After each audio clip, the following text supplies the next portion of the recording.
Hello, everybody. Hope you're having a good week. I want to talk about how to love a narcissist and a selfish person, because these people are really, really hard to love.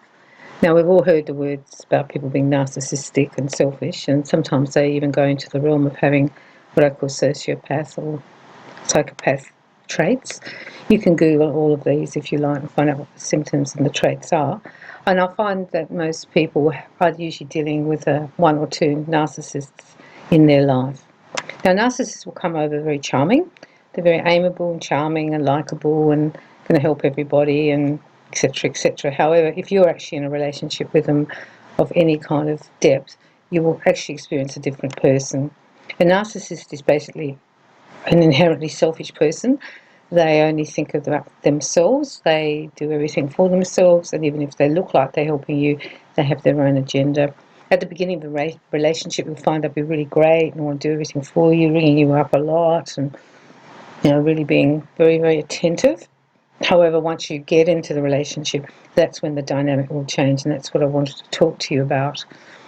When they go out, they're actually a different person to the one that you live with and or are in a relationship with. I found that narcissists are two sort of people. They've got the outside people who aren't really who they are, that's just the fake them. And then when you get to know them, you get the inside people, which is who they really are. I found narcissists to be quite moody. And the reason they'll appear moody is because they'll be really great. You'll have people over, they'll be laughing, talking to everybody, getting them a drink. The people leave, and then you just sit there with this one sitting on the couch looking like with that sour face, being difficult and moody. And that's not that they're really moody, it's just that you're sitting with the real one. In relationships, you'll find they don't care how you feel. They'll be quite callous, and you're telling them problems about yourself or other people, and they'll just change the subject or start talking about something else. So they're not very emotionally giving. I found them really stunted and not very loving. They also like to have control in your relationship. Everything has to be their way or highway. Narcissists are like that. And you'll find they lack compassion. Now, when I say they lack compassion, they don't really empathise with people. And if you start to talk to them about anything, they'll always bring it back to themselves and start to talk about their sore legs. So they go visit someone in hospital who's got cancer and is going to die in 4 weeks and start talking about how they hurt their knee and bring it all back to themselves. There are two sorts of narcissists. There's the overt one. That's the one who's very flamboyant. Everyone notices when they come inside, they're at the party, talking, laughing, very gregarious. But there's also another one, and that's the covert one. They're still narcissistic, but they don't really want the limelight. But they have all the same traits: controlling, selfish, somewhat arrogant, or like to be right all the time. Even when they're wrong, they'll argue and that they're right. They could be actually, you can even show them on Google that they're wrong, and they'll still say they still thought they were right. They will also be, I found, quite tight with their money. I haven't found narcissists, the real inside one, not the flamboyant, I'm going to get you to like me one for the outside people, not that one. Real ones quite tight with their money, tight with their emotions. If you are living and or have narcissists around you, you need to really take care of yourself first. That's the best advice I could ever found that I could give you. Take care of you first, put yourself first, because they will never put you first. And if they are putting you first, it's because they have some kind of agenda about getting something from you. They're quite opportunistic. You need to be careful, and they're very manipulative. They're manipulative people. Usually psychopaths and sociopaths are similar, the traits, if you go and have a look. It's just seems to be a worse version of a narcissist in a sense. I know they're different. It'll often run in families, that's what I noticed. So if you've got a narcissistic father, he'll often have narcissistic kids, some of them, and or the mother, and then that, or the grandfather or grandmother. It seems to come down through the generations. It's almost like the DNA comes through with those behaviours. The best way you deal with them is to look after you, as I said a minute ago, first. Run it past yourself and make firm boundaries, because you need firm boundaries with a narcissist, because they will take advantage of you and the situation. So you need to have really firm boundaries and learn to say no to them. They will not like it when you say no. They really won't like it. but it's a good thing that you say no because you're being honest. Narcissistic people will know how to put on the charm as well.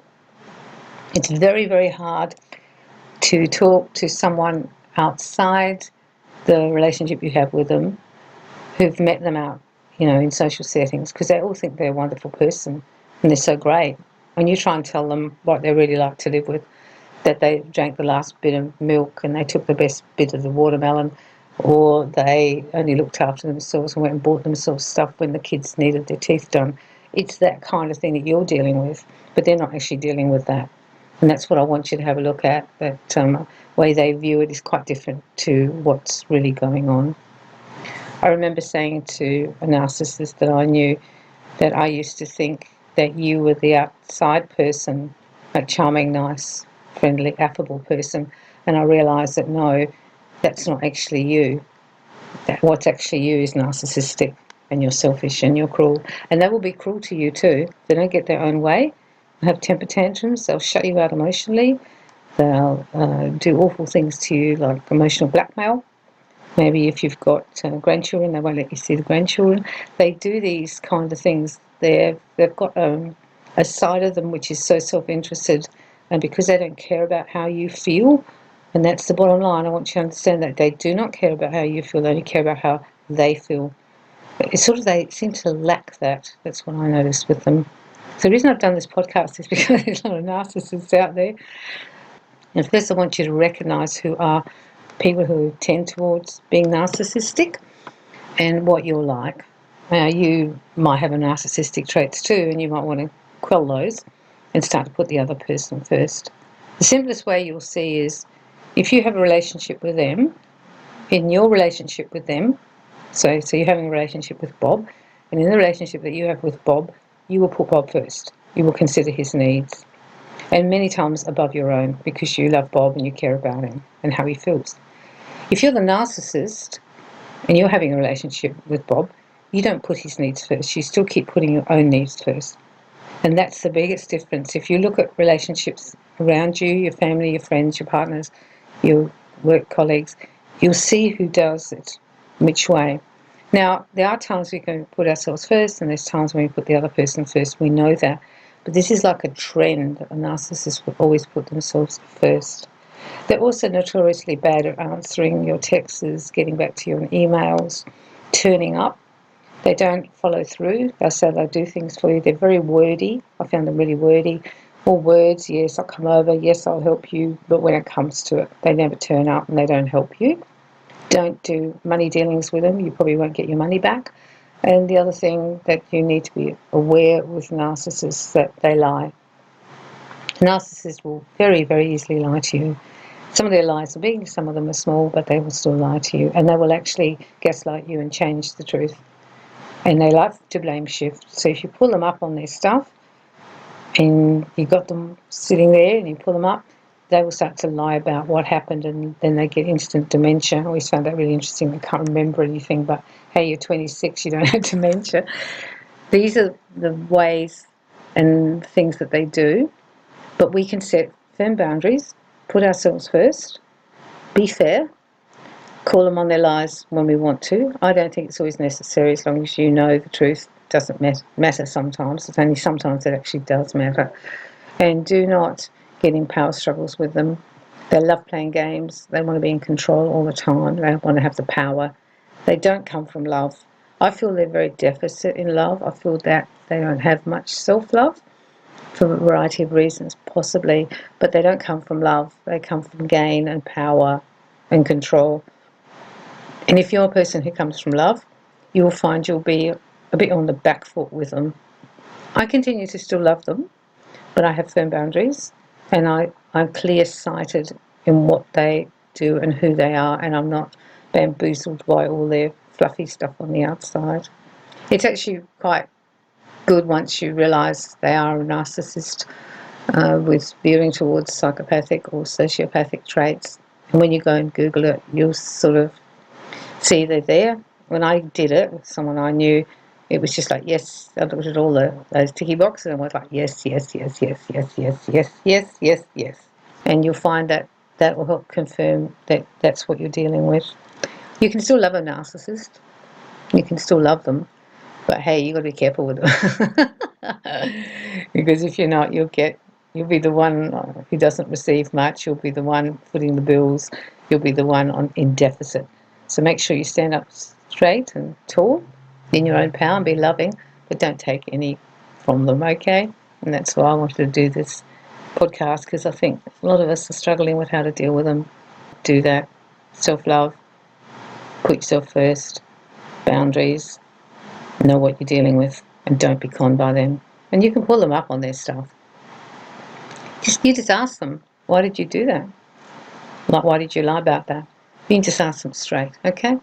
If the person's abusive, I would be very careful. Sometimes silence is golden in those situations. However, if you have a situation where you could be really quite honest, they'll be more wary of you anyhow once they realise that you know. Because once they know that you know, it sort of alters the whole dynamic of the relationship in a way. You have power in a good way. You have your own personal power, and that's what we're talking about. Keep loving them, but be careful of them, because they're selfish little things. Okay, that's what I had to say about this week in our relationships, real relationships, because we all know some narcs. So I'm wishing you love and lots of light.